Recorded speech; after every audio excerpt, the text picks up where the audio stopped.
Chapter 21. An ambitious youth takes a false name.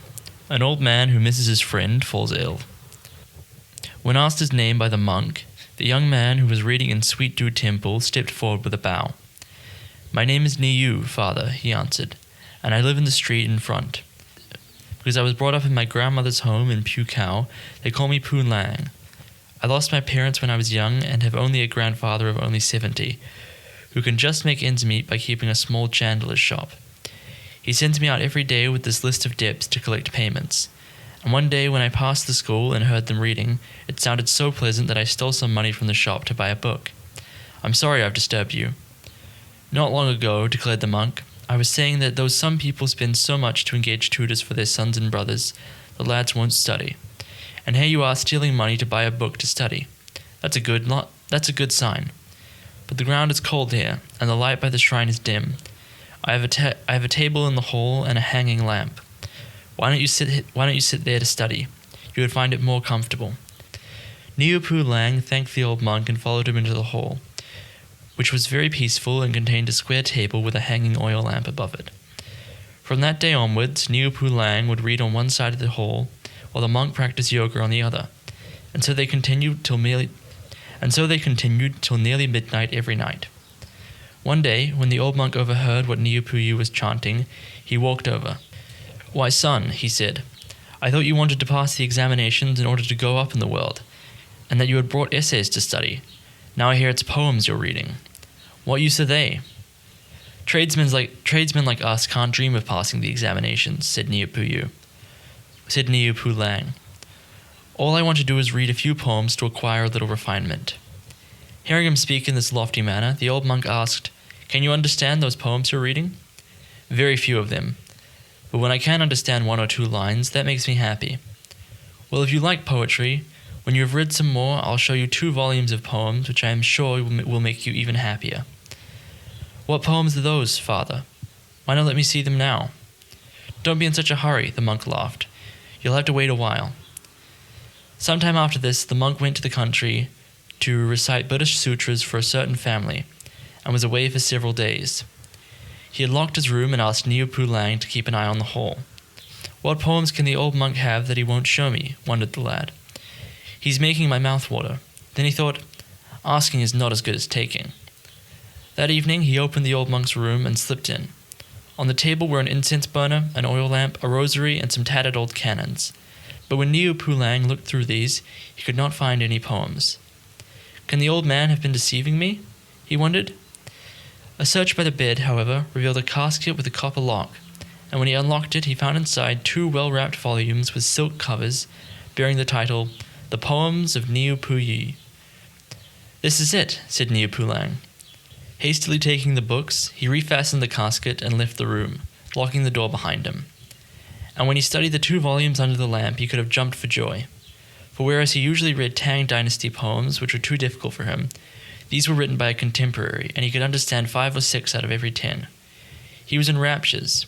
He also noticed such titles as "To Prime Minister So-and-so, Thinking of Examiner Chow," "A Visit to the Lake with Mr. Low," also dedicated to the Commissioner, "Saying Goodbye to Sensor Lee, to Attendant Wang."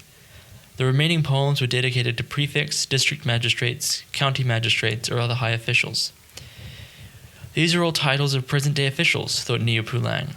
"Apparently a man who can write poems doesn't have to pass the examinations in order to make friends with great officials. This is wonderful." Then it occurred to him, this man's name is Niu, and so is mine, and he has only written a pen name, Niu Pu Yi, on these volumes without putting down his real name. Why shouldn't I add my name to his? I will have 2 seals made and stamp these books with him. Then these poems will become mine, and from now on I shall call myself Niu Pu Yi. When he went home that night and thought about it, he could not sleep for joy. The next day he filched some more money from his grandfather's till, and went to the shop of a certain Kuo Ting Tap, who cut seals near Good Luck Monastery. Walking up to the counter, he greeted Kuo Tap and sat down. "I would like you to cut 2 seals for me," he said. "Please write down your names." Kuo handed him a paper. Then, omitting the character Lang from his name, he wrote, "1 seal with Niu Pu in incised characters, 1 seal with Niu Pu Yi in relief." When Kuo Taipi read this, He looked Niu Puyu up and down. "Are you Mr. Niu Puyu?" he asked. "Puyu is my unworthy name." Kuao TP hastily ducked out from under the counter, bowed once more, and asked Niu Pu to be seated while he poured some tea. "I have long heard of the Mr. Niu Puyu who lives at the Sweet Dew Temple but does not see callers, and whose friends are all great scholars and officials," he said. "Excuse my lack of respect. I shall cut your distinguished seals free of charge, for I dare not ask for any fee. Some of my friends here admire your poetry, sir, and one day we shall make bold to call on you." Niu feared Kuao might go to the temple and find out the truth. "You are too polite," he said, "but at the moment some officials in the next district have asked me to go there to write some poems, and I may be away for some time. I shall leave tomorrow, so you had better wait, sir, till my return, when we can meet again. I shall call for the seals tomorrow morning." Kuao TP agreed to this, and the next morning Niu Pu collected the seals, stamped the 2 volumes, and put them away in a safe space. Every evening he continued to read the poems in the temple. One afternoon his grandfather, old Mr. Niu, was sitting in the shop with no customers to serve when old Pu, who owned the rice shop next door, dropped in for a chat. Mr. Niu kept medical wine in his shop, and he now heated a pot of it and produced 2 pieces of bean-curd cheese, some dry bamboo shoots, and salted vegetables. He put these on the counter, and they started drinking. "You are doing well, friend," said old Pu. "Business has not been bad during the last few years, and your grandson has grown up into a clever chap. Your luck will come now that you have such a descendant." "That's not the way it is," replied Mr. Niu. "I've been unlucky in my old age. Both my son and daughter-in-law have died, leaving me only this lout of a lad who is not yet married, although he is already 18. I send him out every day to collect debts, and he often stays out till midnight. Believe it or not, that's happened more than once. I'm afraid the young fellow knows too much and is going to bad places. And if he ruins his health that way, who will bury my old bones when I die?" Talking of this made him sad. "That's not hard to settle," said old Pu. "If you're worrying because he hasn't found a family, why don't you find him a wife? Then you can live together as a regular household. He'll have to marry sooner or later." "Ah, my friend," retorted Mr. Niu, "my business is so small we can hardly eke out a living as it is. Where would we find the silver to get him a wife?" "There is a way," said Pu after a moment's thought, "but I don't know whether you'd agree to it or not. It wouldn't cost you a cent." "What do you mean?" "I had a daughter who married into the Chie family in the grain transport business. Unfortunately, she died, and my son-in-law left home to do business. But they had a little girl whom I have brought up. She's 19 this year, 1 year older than your grandson. If you have no objection, I'll give her to your boy. Since we want to be related, I wouldn't ask you for any presents, and you needn't ask me for a dowry. All we need do is prepare a few simple clothes, and since we are living next door to each other, we have only to open a door and lead her over. We can save all the wedding expenses." Old Mr. Niu beamed. "This is very good of you," he said. "Tomorrow I will send a go-between to your house." No, there's no need for that. I'm not her paternal grandfather, so why should we stand upon such ceremony? I'll give her away, and I'll act as go-between. All you need to buy is 2 cards. Then I'll send her horoscope over, you get someone to choose an auspicious day, and the thing will be done." Mr. Niu hastily poured out a cup of wine and presented it to his friend with a bow. So the matter was settled, and old Pu went home. That evening, when Niu Pu came back and learned from his grandfather of old Pu's kind proposal, he dared not refuse. The next morning they wrote 2 red cards, one requesting old Pu to act as go-between, the other asking the Chie family for the girl's hand. When the bride's family received these, they sent over the horoscope, and Mr. Hisu, the diviner, asked by Mr. Niu to choose an auspicious day, selected the 27th of the 10th month for the wedding. Old Niu sold the few bushels of rice he had left to make a green padded gown, red padded skirt, blue overalls, and purple trousers, all 4 garments being of cotton. He sent these with 4 trinkets to the other family 3 days before the wedding. On the morning of the 27th, Mr. Niu's first act was to move his bedding to the counter, which would now be his bed, for he had only 1 room and a half, and the half room served as a shop, while the other half of the room was to be the bridal chamber and half a sitting room. Having given up his bed, old Niu helped his grandson arrange the new curtains and bedding. They also cleared a small table and set it under the skylight where there would be a light for the bride to comb her hair by the mirror. When the room was ready, they built a matting shed in the back courtyard to serve as kitchen. This kept them busy all morning, after which the old man gave Niu Puyu money to do the shopping.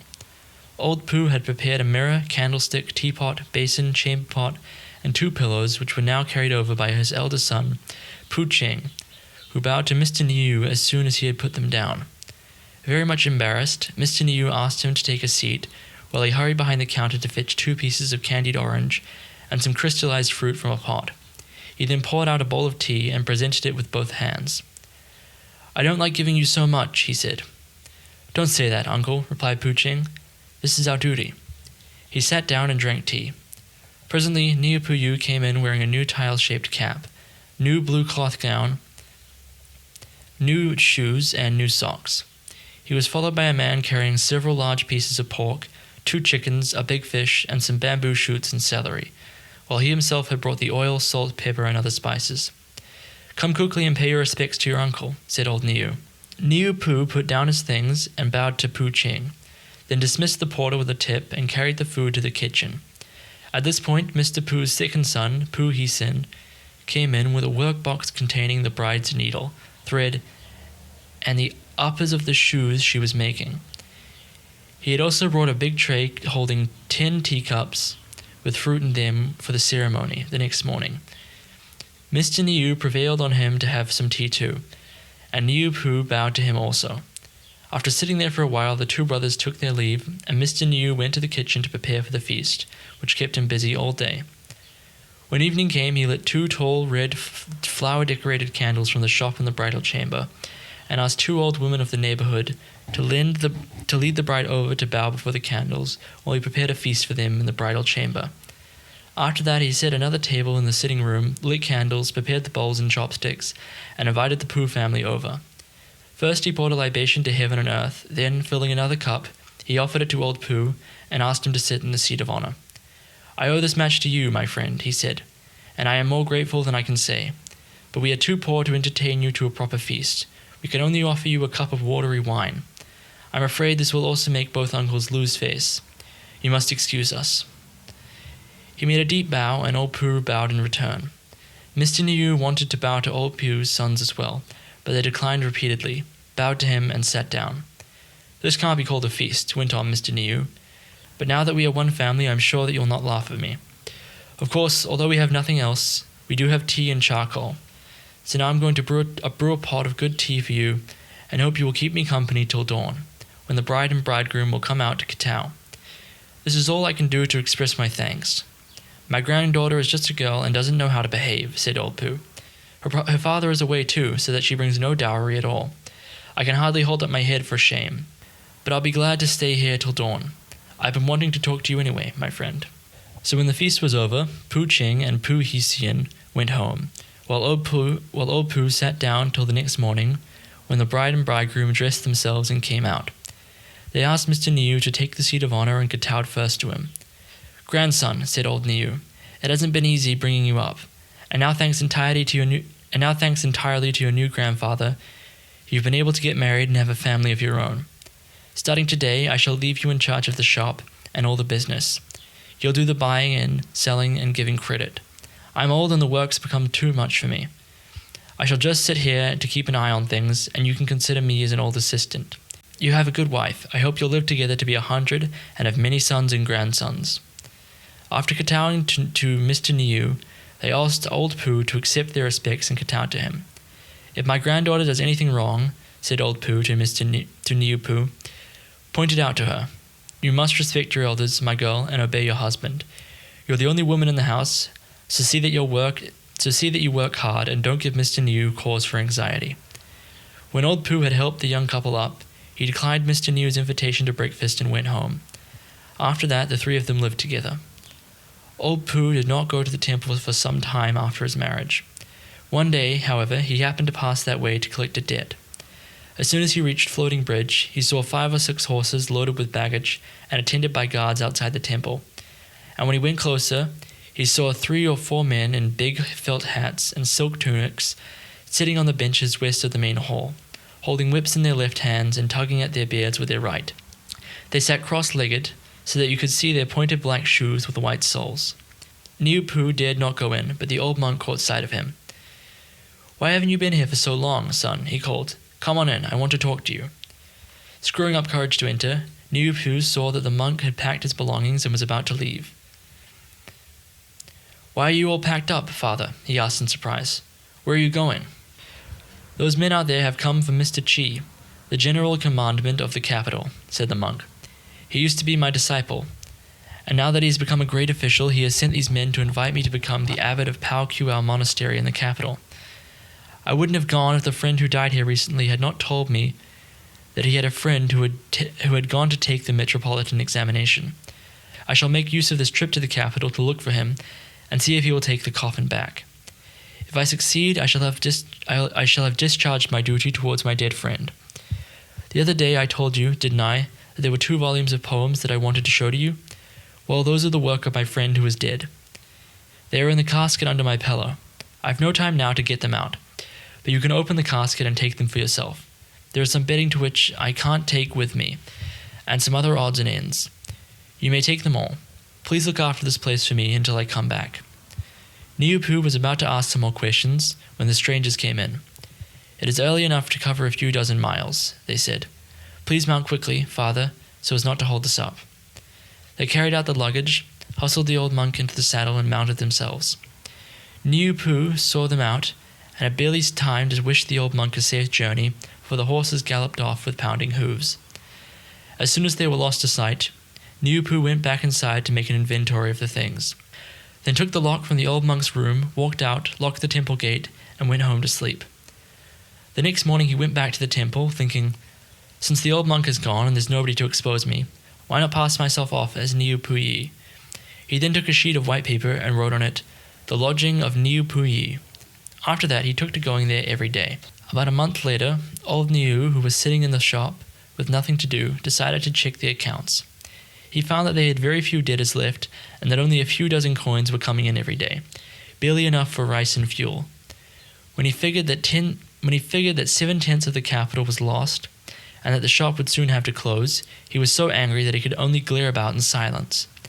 That evening, on Niu Pu's return, the old man demanded an explanation, but Niu Pu was unable to clear himself and simply mumbled some literary jargon about a great deal of other nonsense.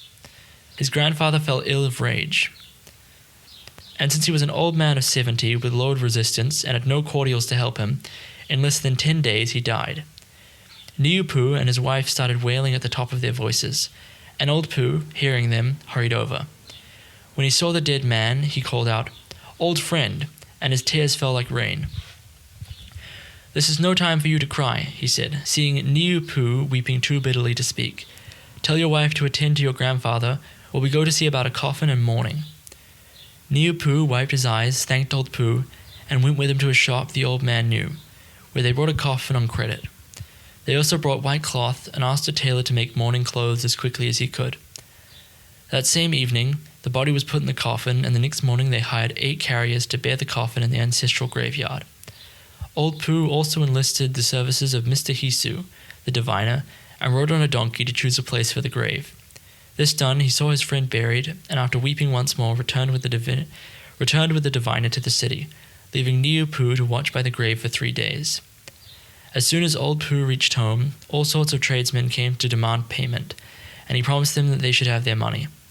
When Niu Pu came back, however, he discovered that all the capital in the shop was only enough to pay the 5 taels owed to the coffin shop. There was nothing left for the draper, the tailor, or the coffin bearers. The only thing to do was to let the house to the sluicy keeper on the bridge for 15 taels of silver. And after paying off debts, Niu Pu was left with little more than 4 taels, which old Pu told to keep until the following spring festival, when he should build a tomb for his grandfather. Since Niu Pu and his wife had nowhere to live, old Pu cleared a room for them and told them to move in and leave their house to the sluicy keeper. When they moved out, he prepared a meal to welcome them, and sat down with them for a while in their room. But the thought of his dead friend set him sobbing again. Presently it was New Year's Eve, and old Pooh's son celebrated with wine, a good meal, and a charcoal brazier. Old Pooh gave New Pooh a few caddies of charcoal for his room too, and some wine and dishes, telling him to set up his grandfather's shrine and sacrifice before it. On New Year's Day he told the young man to go to the grave to burn paper money. "Go to your grandfather's grave," he said, "and tell him that I am growing old and weather is too cold for me to come myself to wish him a happy New Year." Then he cried again, while New Pooh went to do as he was told. Only on the third day after New Year did old Pooh go out to pay New Year's greetings. After drinking a few cups of wine and eating a little in a friend's house, he was passing Floating Bridge when the festival air of the sluicy keeper's house, with the red paper pasted outside, made him feel a pang and start weeping. He was turning home when he met a nephew who insisted on taking him into their house. His niece, dressed in her best, came out to wish him a happy New Year's, and kept him to tea, at which dumplings of glutinous rice were served. And though old Pooh did not want to eat more than two, his niece pressed him to take another two. On his way home, the wind was against him, and he felt rather unwell, and by evening he had a headache and high fever, so that he had to go to bed. Physicians were sent for, but some said that owing to worry he was suffering from phlegm, some that he ought to perspire, others that a warm sedative was needed, and yet others that, being old, he required stimulants. They could not agree on their diagnosis. Hu Ching and Pu Hsien were alarmed, and stayed by his side all night, while Niu Pu came morning and evening to ask after the old man. One evening old Pooh was lying in his bed when he saw two men climb through the lattice window, approach his bed, and hand him a paper to read. But when he asked the others, they said there was no one there. Old Pooh took the paper and found that it was an official summons with a list of names on it, marked with vermilion ink. There were 34 or 35 names in all, the first being that of his old friend Niu He Sang, and the last his own name, Pu Ti Xiang Li. Just as he was about to question the messengers, however, he blinked, and both men and summons disappeared. But to know whether old Pooh recovered or not, you must read the chapter which follows.